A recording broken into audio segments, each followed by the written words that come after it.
I still remember the exact moment the room went quiet. It started with a laugh. Not a normal laugh. Not the kind that comes from joy. It was sharp, cold, like glass breaking.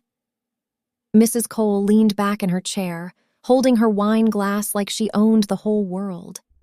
Her lips curled into that familiar smile, the one that never reached her eyes. Then she said it. "What's it like being a failure?" The words landed on the table like something heavy. For 1 second, nobody moved. Then Clara let out a soft giggle. That was all it took. The whole table burst into laughter. Forks clinked against plates. Someone coughed while laughing. Even Mr. Cole gave a small chuckle, though he quickly hid it behind his glass. I didn't laugh. I didn't move. I just sat there, staring at my plate, feeling every eye on me. And then I looked up. My eyes went straight to Ethan, my husband. He didn't laugh, but he didn't defend me either. He just sat there, staring at his food like it was the most interesting thing in the world. That hurt more than the insult. My chest tightened, but I didn't let it show. I had learned that lesson a long time ago. Never give them the satisfaction. So instead of breaking, I smiled.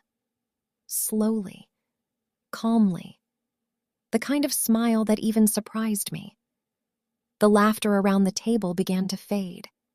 Something about my silence made them uneasy. Mrs. Cole tilted her head slightly, watching me like she was waiting for tears. She didn't get them. I placed my fork down gently. The sound was small, but in that moment it felt loud. Then I leaned back in my chair just like she had done, and I spoke. "What's it like knowing this failure won't pay your bills anymore?" Silence. Real silence. Not the kind from before. This one was heavy. Thick. Like the air itself had frozen. Clara's smile disappeared instantly. Mrs. Cole's hand tightened around her glass. Ethan finally looked up. His eyes met mine, wide and confused. "What?" Clara whispered. Then it happened. Her glass slipped from her fingers. It hit the floor and shattered into pieces. The sound echoed through the dining room. Still, no one spoke. Mrs. Cole's face slowly lost its color. For the first time since I had known her, she looked unsure. "No," she said, her voice tight. "What do you mean by that?" I didn't answer her right away. I picked up my napkin, folded it neatly, wiped my lips like nothing important had just happened. Because to me, this moment had been a long time coming. Ethan pushed his chair back slightly. "Amara," he said quietly, "what are you talking about?" I turned to him, really looked at him, at the man I had loved, the man I had protected, the man who sat there and let his family laugh at me. My smile didn't fade, but something behind it had changed. "You should know," I said softly. His jaw tightened. "I don't," he replied, "so maybe you should explain." Mrs. Cole slammed her glass down on the table. "Explain?" she snapped. "Yes, you should explain right now." Her voice had lost its playful tone.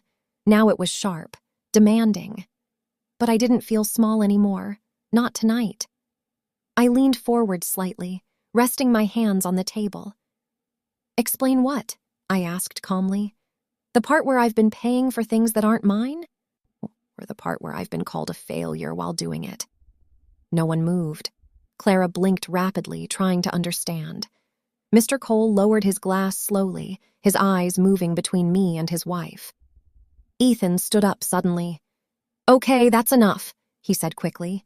"This isn't the time." "No," I cut in, still calm. "This is exactly the time." He froze.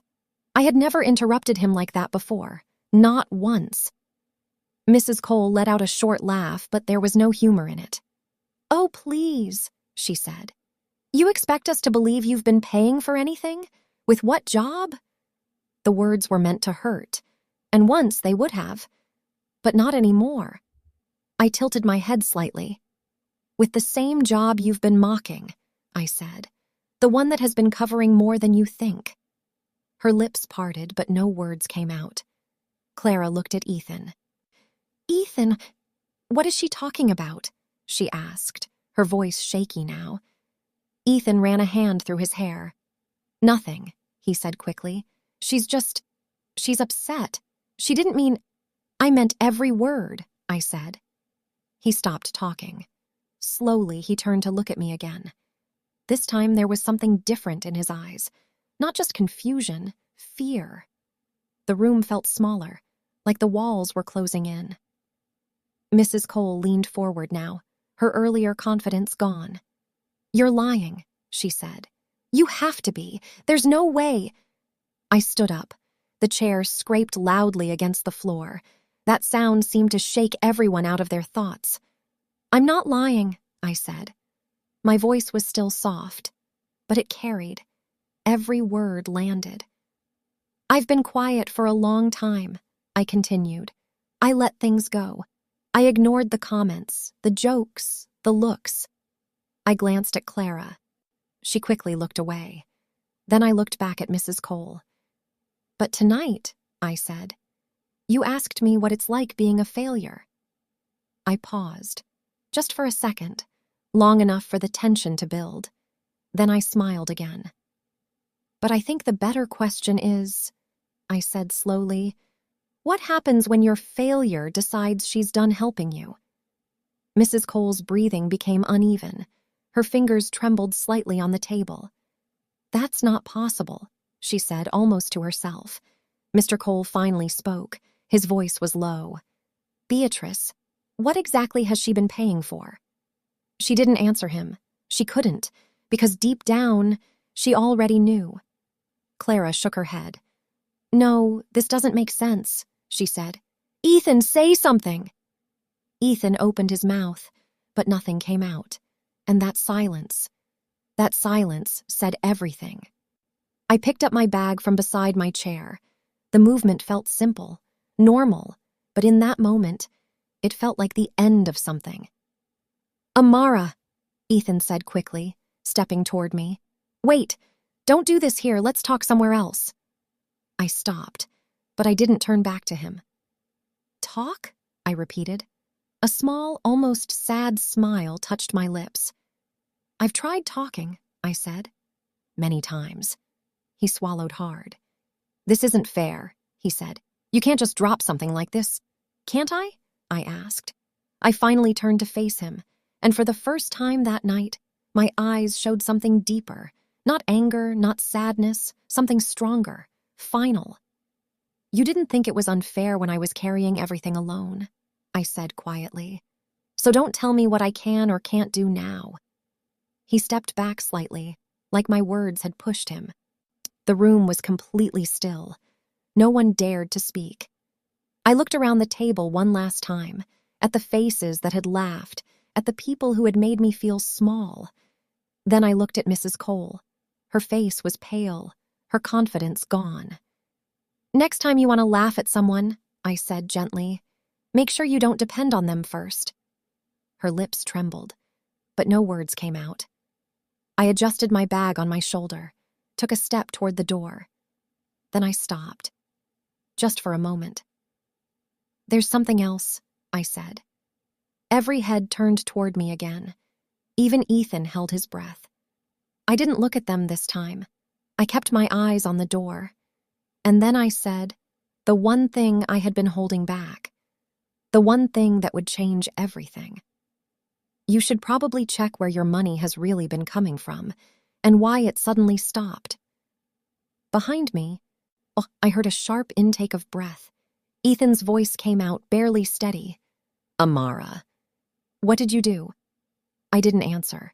I just opened the door and walked out, leaving silence behind me. But I knew that silence wouldn't last for long. People think things break in one moment. They don't. They crack slowly, quietly, until one day the sound is too loud to ignore. Before that dinner, before the silence, before the look on Mrs. Cole's face, there was a time I believed I was lucky, that I had found something good, that I had found love. I met Ethan on a rainy afternoon. I wasn't even supposed to be there. I had gone to a small cafe to escape the storm, my clothes damp at the edges, my hair a mess. The place was warm, filled with the smell of coffee and soft music. And there he was, sitting alone, typing on his laptop, looking like someone who had his life completely together. I remember thinking, he looks like someone who doesn't have problems. I couldn't have been more wrong. Our first conversation was simple. He noticed I was struggling with my wet bag and offered me a napkin. "Rough day?" he asked with a small smile. I laughed. "You could say that." That was how it started. Simple, easy, safe. Ethan had a way of making things feel light, like nothing in the world could touch you when you were around him. He listened when I spoke. He remembered small things. He made me feel seen. For the first time in a long time, I felt important. We started seeing each other more, walks, late-night calls, little jokes that only we understood. And slowly, without even realizing it, I began to build my world around him. When he proposed, it didn't feel rushed. It felt right. Or at least, I thought it did. The first crack didn't come from him. It came from his family. The day I met them, I remember standing in front of their house, holding a small gift, trying to steady my breathing. Ethan squeezed my hand. "Relax," he said. "They'll love you." I nodded. I wanted to believe him. The door opened. Mrs. Cole stood there, perfect posture, perfect smile, perfect eyes that looked straight through me. "Oh," she said softly, her gaze moving from my face to my shoes and back again. "So this is her. Not welcome, not nice to meet you, just, this is her." Something inside me shifted, but I ignored it. I told myself I was overthinking, that not everyone shows warmth the same way. I stepped inside. Clara was already sitting in the living room, scrolling through her phone. She looked up briefly. "Hi," she said, her tone flat. Then she went back to her screen. Mr. Cole nodded at me from his chair. That was it. No one made me feel like I belonged, but Ethan stayed close. He smiled, he talked, he filled the silence when it became too heavy. And I held on to that, because I believed, as long as I had him, I could handle the rest. The first real comment came during dinner that night. I had helped set the table, trying to be useful. Mrs. Cole watched me as I placed the plates. "You don't have to do that," she said. I paused. "I don't mind." She gave a small smile. "I'm sure you don't," she replied, "but we usually do things properly here." I didn't understand what she meant, but Clara did. She laughed under her breath. And just like that, I felt small. Ethan didn't say anything. Later that night when we were alone, I asked him about it. "She didn't mean anything," he said quickly. "That's just how she talks." That sentence would follow me for a long time. That's just how she talks. At first, the comments were small, easy to ignore. "You cook like this? That dress is interesting. Oh, you work there? That must be nice." Each word was soft, but they carried weight, and Clara always added something extra. A laugh, a look, a whisper that made it worse. I tried harder. I cooked more, dressed better, spoke less. I thought if I just did everything right, they would accept me. But acceptance never came. Instead, the comments grew sharper, more direct, more personal. One evening, Mrs. Cole looked at me across the table and said, "I just don't understand what Ethan sees." Clara laughed. "I know, right?" I froze. Ethan sighed. "Can we not do this now?" he said. But his voice wasn't strong. It wasn't a defense. It was a request, and they ignored it. I went home that night feeling like I had done something wrong, even though I hadn't. That's the thing about slow damage. You don't notice how deep it goes until it's too late. After we got married, things didn't get better. They got worse, because now, I wasn't just visiting. I was part of the family, And to them, that was a mistake. Then came the shift that changed everything. Ethan lost his job. At first, he didn't tell me. I noticed the change before he said anything. The late nights stopped. The calls became shorter. The way he avoided certain questions. Then one night, he finally admitted it. "I'll fix it," he said quickly. "It's temporary." I believed him. Of course I did. Well, that's what you do when you love someone. You believe them. What I didn't expect was what came next. He didn't tell his family, not his mother, not Clara, no one. "They don't need to know," he said. "It'll just make things worse." So instead, I stepped in. At first it was small. I covered a few bills, helped out where I could, but then it became everything. The rent, the food, the electricity, even the little things that added up. Ethan promised it was temporary. "I'll get another job soon," he said. "I know," I replied, and I meant it, but weeks turned into months, and nothing changed, except the pressure. And the strange part? His family never knew. In their eyes, Ethan was still successful, still the provider, still the man who had everything under control. And me? I was still the failure, even as I carried everything. Boy, even as I kept their illusion alive.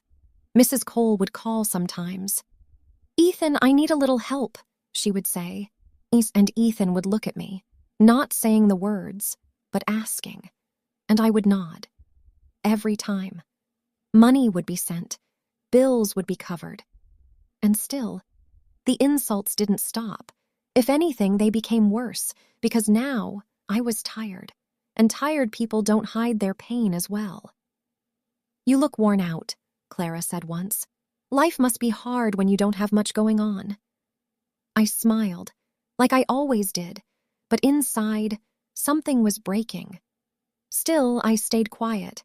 Still, I endured, because I believed things would change. That one day Ethan would stand up. That one day they would see me. But that day never came. Instead, something else did. A moment, a conversation. One I was never meant to hear. And that moment changed everything. The night everything changed didn't look special. There was no storm, no shouting, no warning, just silence, and a door that wasn't fully closed. It was late. I had just finished cleaning the kitchen.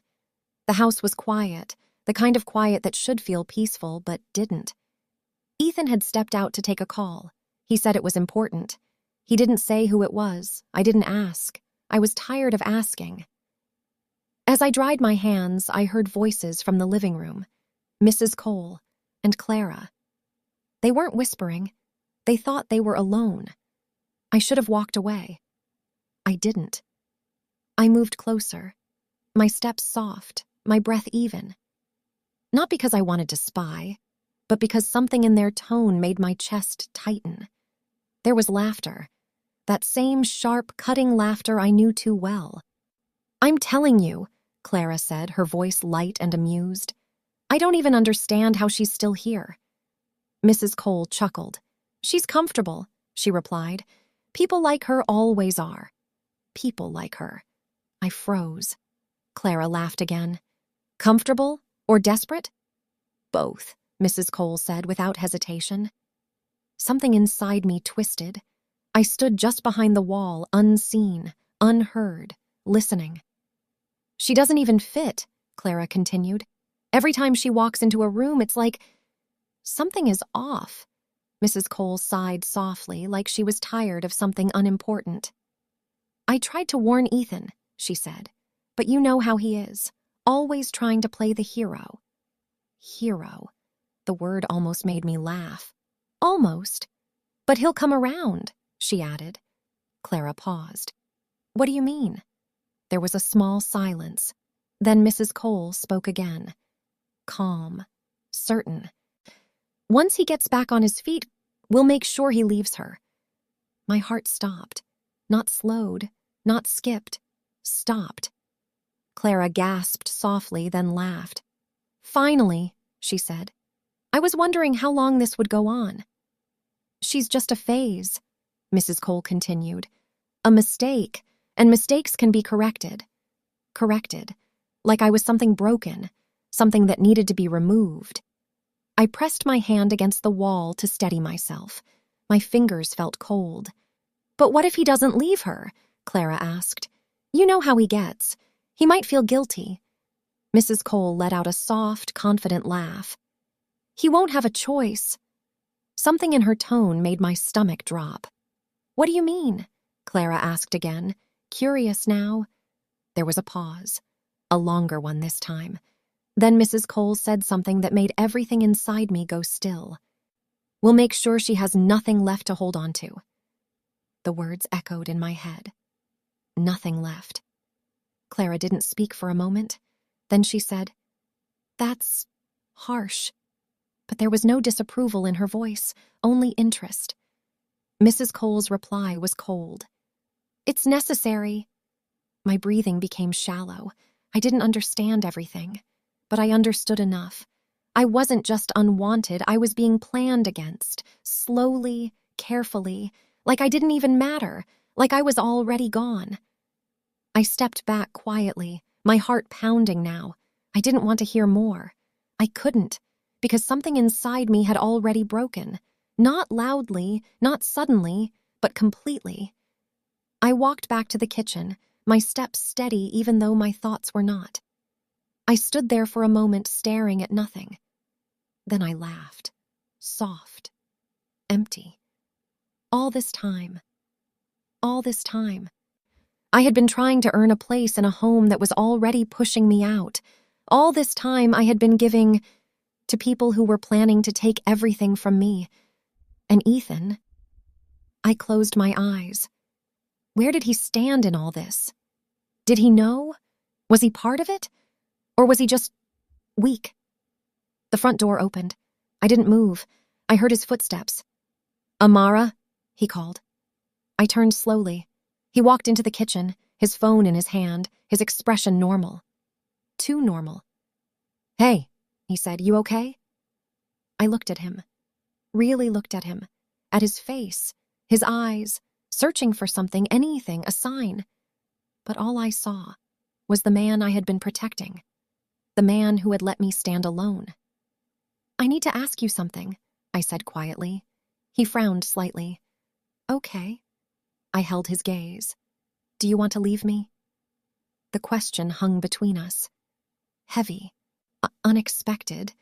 His eyes widened. What? He said quickly. Where is that coming from? Just answer me, I said. He shook his head. No, of course not. Why would you even ask that? I didn't respond right away. I watched him, the way his shoulders tensed, the way his eyes flickered for just a second. A small moment, but it was enough. Did your mother ever talk to you about it? I asked. His expression changed, just a little, but I saw it. Amara, he started. That pause, that hesitation. It said more than any answer could. My chest tightened. So she did, I said softly. No, he replied quickly. It's not like that. Then what is it like? I asked. My voice wasn't loud, but it was firm. He ran his hand through his hair again. A habit, one I had seen too many times. You're overthinking this, he said. My mom she says things. Oh, you know that. That sentence again. She says things. I let out a slow breath. And you? I asked. What do you say? He didn't answer. Not right away. And that silence was louder than anything he could have said. I'm trying, Amara, he said finally. Things are just complicated right now. Complicated. I nodded slowly. I see. And in that moment, I really did. I saw everything clearly, for the first time. This wasn't love. Not the kind I thought it was. Love doesn't stay silent when you're being torn apart. Love doesn't watch you carry everything and call it complicated. Love doesn't hesitate. And Ethan hesitated. That was all I needed to know. Something inside me shifted, not anger, not sadness, something quieter, stronger, acceptance. I smiled, a small, calm smile. And that seemed to confuse him more than anything. "Why are you smiling?" he asked. I shook my head slightly. No reason. But there was a reason. A big one. I had made a decision. Not out of pain, not out of anger, but out of clarity. I was done begging to be chosen. I was done proving my worth. If they wanted to see me as nothing, then I would show them what nothing looked like, starting with everything I had been giving. I walked past him. "Amara," he said, turning. "Wait, what's going on?" I stopped at the doorway, but I didn't turn back. "Nothing," I said. And for once, that word was true. Because the woman who had been trying so hard, the woman who kept giving and hoping and waiting, she was gone, and in her place was someone they had never met before. The next few days, I didn't argue. I didn't complain. I didn't explain. I just changed. Quietly, carefully. I checked every bill, every payment, every transfer. I saw the numbers clearly now, the rent, the utilities, the small help that wasn't small at all, the money sent to Mrs. Cole, the support Ethan never admitted out loud. It was all there. All mine. I didn't make a scene. I didn't confront anyone. I just started pulling back, one step at a time. I canceled what I could, paused what I controlled, redirected what was mine. No one noticed. Not at first. Ethan was distracted. His family was comfortable. They didn't see the shift. They didn't feel it yet, but they would. Soon. Very soon. And when they did, they would understand exactly what it meant. To call the wrong person a failure. When people think of breaking points, they imagine shouting, doors slamming, tears falling. But mine didn't look like that. Mine looked like silence, control. A calm smile at a dinner table where everyone thought I was the weakest person in the room. The night of the dinner didn't begin with drama. It began like every other forced family gathering. I almost didn't go. I stood in front of the mirror for a long time, staring at my reflection. My face looked the same, but I knew I wasn't. Not anymore. Ethan knocked on the door behind me. "Are you ready?" he asked. His voice sounded normal, like nothing had changed, like he hadn't hesitated when I asked him if he wanted to leave me, like I hadn't heard his mother plan my exit like it was a simple chore. I picked up my bag. "Yes," I said. That was all. No questions, no complaints, just one word. He studied me for a second, like he was trying to figure something out. "You've been quiet," he said. I gave a small shrug. "I'm just tired." That part was true, but not the way he thought. We drove in silence. No music, no small talk, just the low hum of the engine and everything left unsaid sitting between us. When we arrived, the house was already bright.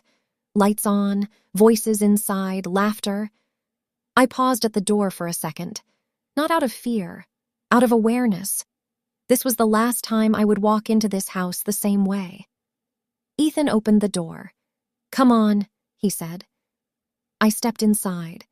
Mrs. Cole was already at the table, arranging dishes like she was hosting something important.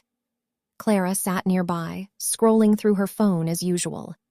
Mr. Cole was in his chair, quiet, observing everything without saying a word.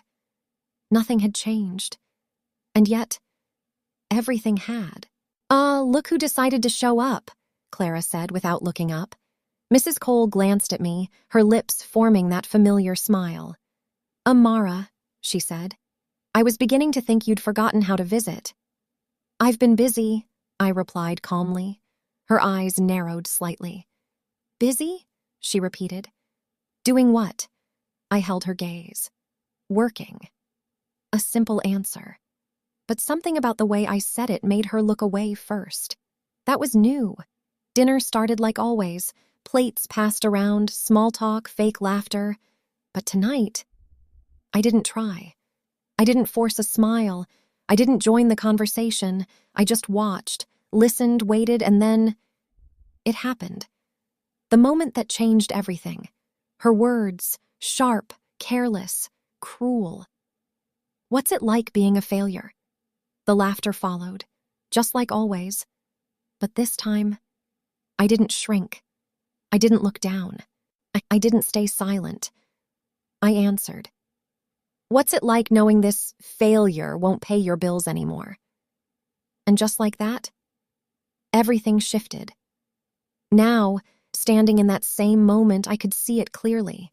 The confusion, the fear, the cracks forming in their perfect little world. Clara was the first to break. What bills? She asked, her voice shaking slightly. Mrs. Cole turned to Ethan. Ethan, she said sharply. What is she talking about? Ethan looked like he was caught in a storm without shelter. I don't know, he said, but the way his voice shook betrayed him. I tilted my head slightly. You don't know? I repeated softly. He swallowed. Amara, don't do this, he said under his breath. I almost smiled. Don't do this, as if I was the one causing the problem. Mrs. Cole stood up suddenly. Her chair scraped loudly against the floor. No, she snapped. She started this. She will explain it. Her eyes locked onto mine, demanding, sharp, but I didn't look away. Not this time. Explain what? I asked calmly. The part where your help came from me? Or the part where you insulted me while taking it? Her face twitched. That's nonsense, she said quickly. I have never taken anything from you. I nodded slowly. You're right, I said. Not directly. That made her pause. Clara looked between us, confused. What does that mean? She asked. I took a small step forward, not aggressive, just enough to hold their attention. It means, I said, that every time you called Ethan asking for money, it wasn't his. The words landed like a heavy weight. Clara's eyes widened. She turned to Ethan. Is that true? She asked. Ethan didn't answer. He couldn't, because silence was the truth. Mrs. Cole laughed suddenly, loud, forced. Oh, please, she said. That's ridiculous. Ethan has always handled his responsibilities. I let her laugh. I let the sound fill the room. Then I spoke again. Not for the past 8 months, I said. The laughter stopped. Instantly, Mrs. Cole's face stiffened. What did you say? She asked slowly. 8 months, I repeated. That's how long I've been covering everything. Mr. Cole finally leaned forward. Everything? He asked quietly. I nodded. The rent, the bills, the transfers, even the small help requests. I looked at Mrs. Cole. You remember those, don't you? Her lips parted slightly, but no words came out. Clara shook her head. No, she said. No, that's not possible. Ethan, say something. Ethan looked trapped. His eyes moved from me to his mother, to the floor. I was going to tell you, he said weakly, but it was too late. Mrs. Cole turned to him slowly. You lost your job? She asked. Her voice was quiet, dangerously quiet. Ethan didn't answer. That was answer enough. The room felt heavier, thicker, like the truth had taken up all the air. And you let her, Clara started, pointing at me. You let her handle everything? Ethan ran his hand through his hair again. I didn't let her, he said. She offered. I almost laughed. Offered. That word again. As if I had stepped forward happily, as if I hadn't been trying to protect him, protect all of them. Mrs. Cole's eyes snapped back to me. And you expect me to believe this? She said. That you've been paying for all of this? I reached into my bag. Slowly, carefully, pulled out my phone. I don't expect you to believe me, I said. I expect you to check. I placed the phone on the table. The screen lit up. Transactions, dates, amounts, proof, real, clear, unavoidable. Clara stepped closer. Her eyes scanned the screen. Her face changed, color draining. This, she whispered, this is real. Mrs. Cole didn't move, didn't look. like if she ignored it, it would disappear. Mr. Cole stood up, walked over, picked up the phone. He studied it carefully. Then he looked at his son. "Is this true?" he asked. Ethan closed his eyes for a second, then nodded. That was it. That small movement broke everything. Mrs. Cole staggered back slightly. "No," she said. "No, this can't be." "It is," I said gently. She turned to me, her eyes no longer sharp. Now, they were searching. "You're lying," she said, but her voice lacked strength. I shook my head. "I'm not," I replied. Silence filled the room again, but this time it was different. This silence wasn't controlled. It was chaotic, unstable, cracking under the weight of truth. Clara stepped back slowly. "All this time," she said, "we thought—" She didn't finish the sentence. She didn't need to.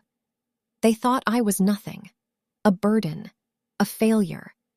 And yet, I was the one holding everything together."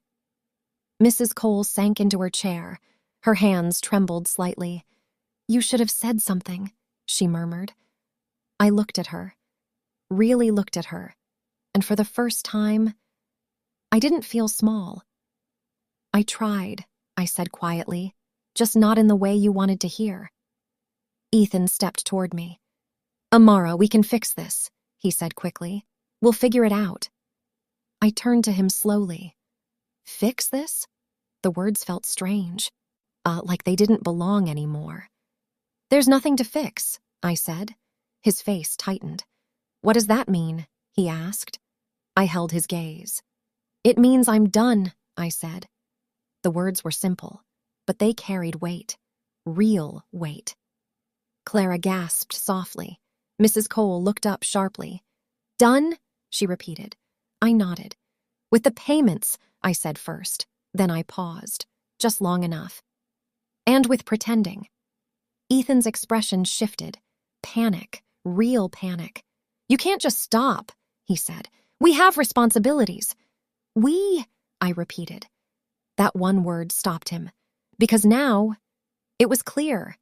There was no we. Not anymore. I picked up my phone, slipped it back into my bag. "Starting today," I said calmly, "everything I was covering is yours again." Mrs. Cole's breathing became uneven. Clara looked like she didn't know where to stand. "Mr. Cole remained silent, but his eyes said everything. Ethan stepped closer. "Amara, please," he said. "Don't do this." I met his eyes one last time.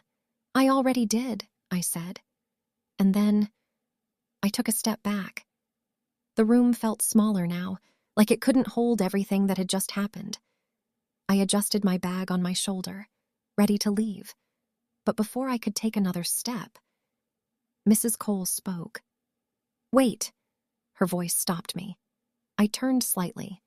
Not fully, just enough. There was something different in her face now. Not pride, not control, something else, something unfamiliar. "Why?" she asked. One word, simple, but heavy. I looked at her, and for the first time, I answered honestly. "Because I finally saw the truth," I said. She swallowed. "And what truth is that?" she asked quietly. I held her gaze. "Was that I was never the failure in this room." Silence, deep, unavoidable. No one argued, no one laughed, no one spoke, because they all knew. It was true. The room stayed silent after my words. No one laughed this time. No one had anything clever to say. The air felt heavy, like something important had just ended, and something else had begun. I could see it on their faces. The shock, the confusion, the slow understanding creeping in. For so long, they had seen me as the smallest person in the room. And now, they were realizing something they had never imagined. The person they mocked had been holding everything together. I stood there for a moment, my bag still on my shoulder. Part of me expected someone to say something cruel again, something dismissive, something to push me back into the quiet corner I had lived in for months. But no one did. Instead, Ethan stepped forward again.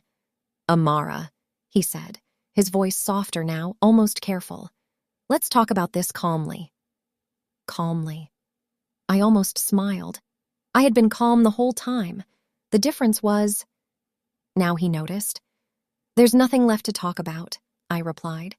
His eyes widened slightly. "Yes, there is," he said quickly.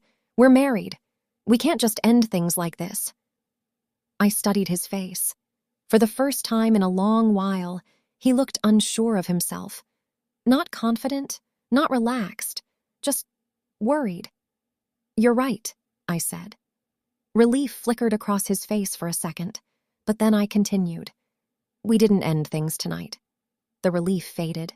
They started ending a long time ago. No one moved. Clara shifted uncomfortably, crossing her arms. Mrs. Cole still looked shaken, like she was trying to rebuild her thoughts. Cole watched everything quietly, his expression thoughtful. Ethan exhaled slowly. "I know things haven't been perfect," he said, "but we can fix them."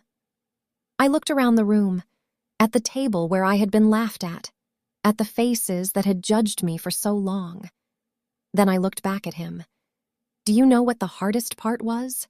I asked. He frowned slightly. "What?" "Not the insults," I said. Clara looked down.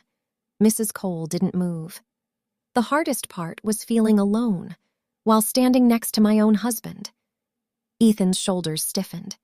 "That's not fair," he said quietly. "Isn't it?" I asked. He didn't answer. Because deep down, he knew. I took a slow breath. "I didn't need you to fight everyone," I continued. "I just needed you to stand with me." The room stayed silent. Ethan looked at the floor. That silence said more than any explanation could. Mrs. Cole finally spoke again. Her voice was softer than I had ever heard it. "You should have told us." I turned to her.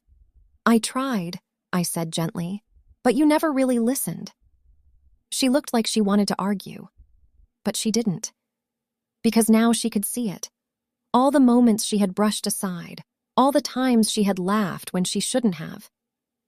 Clara cleared her throat. "I didn't know," she said quietly.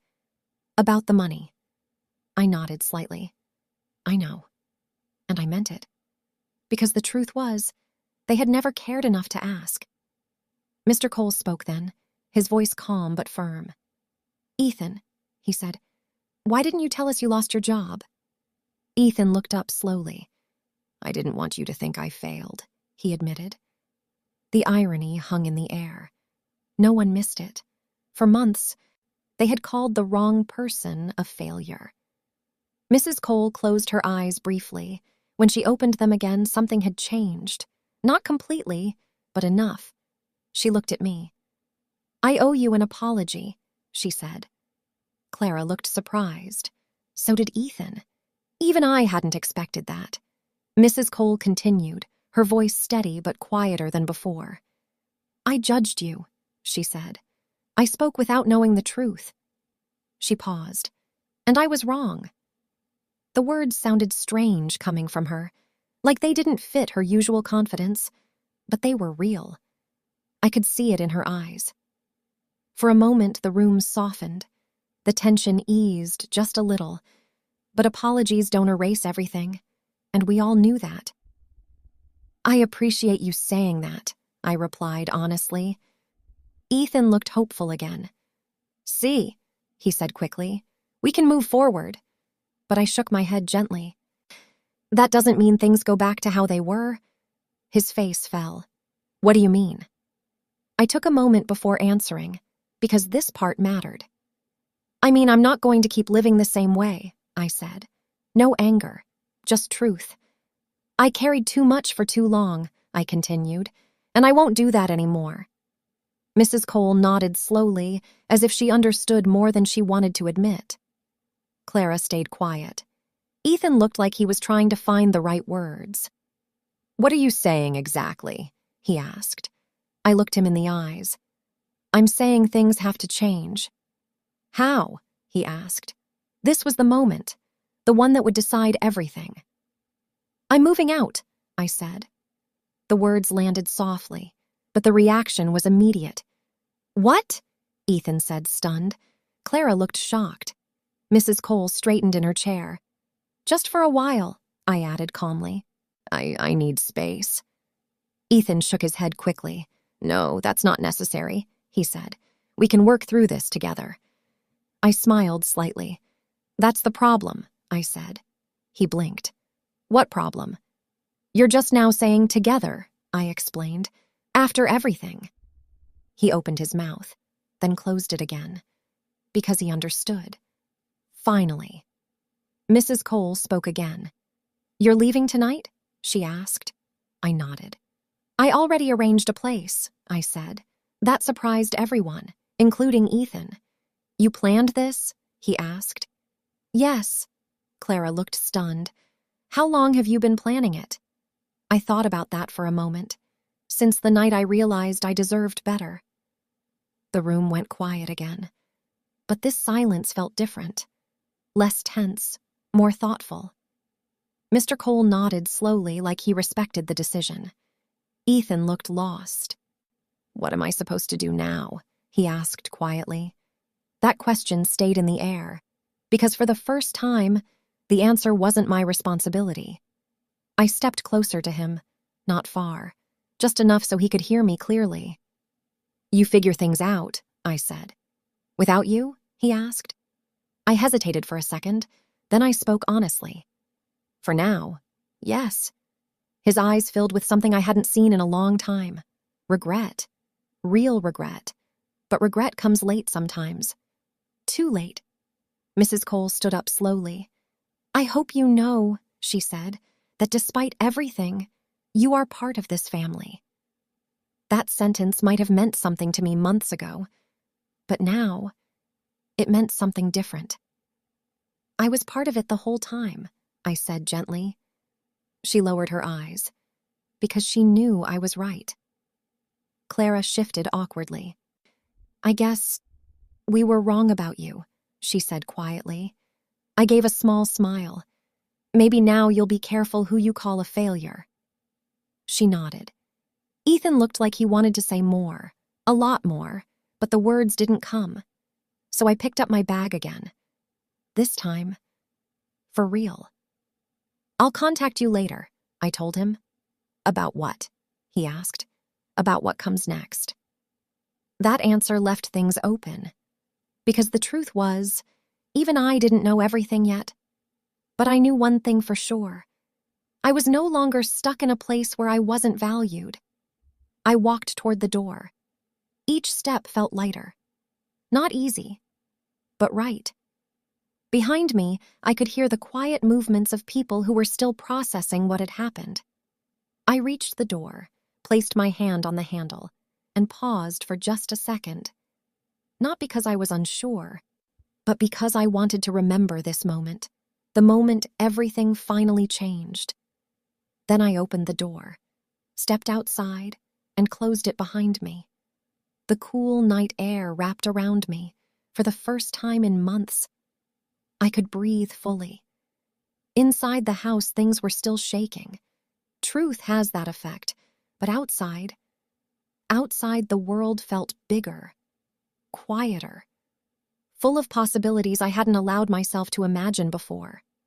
I walked toward my car, and as I started the engine, one thought crossed my mind. Sometimes people don't realize your worth until the moment you stop carrying them, and tonight, they finally did. Thanks for watching, and don't forget to like, comment, and subscribe for more interesting revenge stories.